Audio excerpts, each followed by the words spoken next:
কথায় আছে, উপরওয়ালা যখন দেয় তখন দুহাত ভরিয়ে দেয়। ছাত্রজনতার গণ অভ্যুত্থানের পর থেকেই বাংলাদেশ একের পর এক সুখবর পাচ্ছে।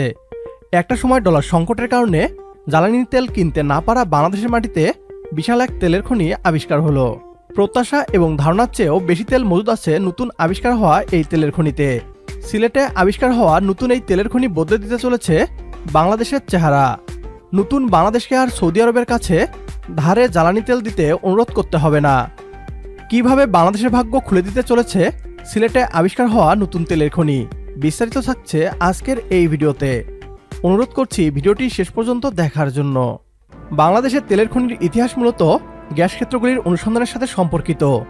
প্রথম গ্যাস ক্ষেত্র 1955 সালে সিলেটের হরিপুরে আবিষ্কৃত হয় এবং 1957 সাল থেকে সেখানে গ্যাস উত্তোলন শুরু হয়।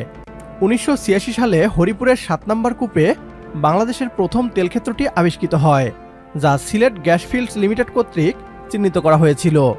তবে এরপর আর তেমন কোনো বড় একটা সাফল্য বাংলাদেশের কাছে ধরা দেয়নি। বাংলাদেশের বেশ কিছু গ্যাসের খনিতে অল্প পরিমাণে তেল উত্তোলন করা হয়, তবে তা খুবই নগণ্য।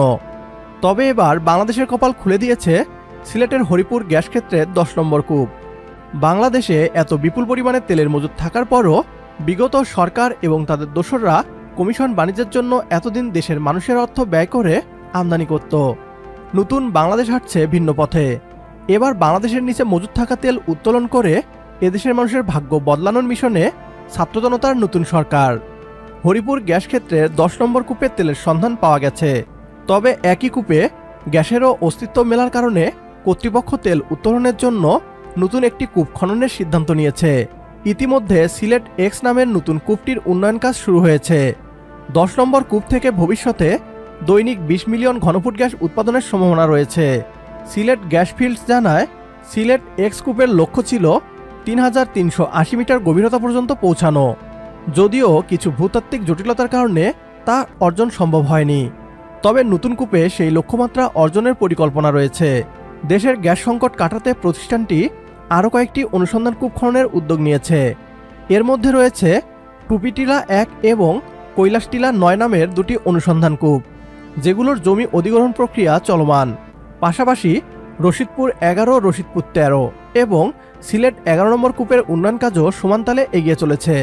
5 বছর আগের তুলনায় বর্তমানে সিলেট গ্যাস ফিল্ডসে গ্যাস উৎপাদন সক্ষমতা বেড়েছে 3.2 গুণ। বর্তমানে 15টি কূপ থেকে বার্ষিক 37,919 মিলিয়ন ঘনফুট গ্যাস সরবরাহ করা হচ্ছে জাতীয় গ্রিডে। পাশাপাশি উৎপাদিত হচ্ছে 38,672 ব্যারেল কন্ডেনসেট ও এলএনজি। বাংলাদেশের বাৎসরিক তেলের চাহিদা 3.5 কোটি টন, যা উৎপাদনের তুলনায় অনেক কম।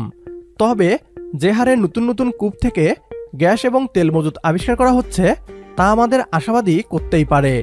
একটা সময় বাংলাদেশকে আর তেল আমদানি করতে হবে না, সেই সময় আর বেশি দূরে নয়। আজকের ভিডিও এ পর্যন্তই। ভিডিও সম্পর্কে আপনার গুরুত্বপূর্ণ মতামত কমেন্ট বক্সে জানিয়ে দিন আমাদের।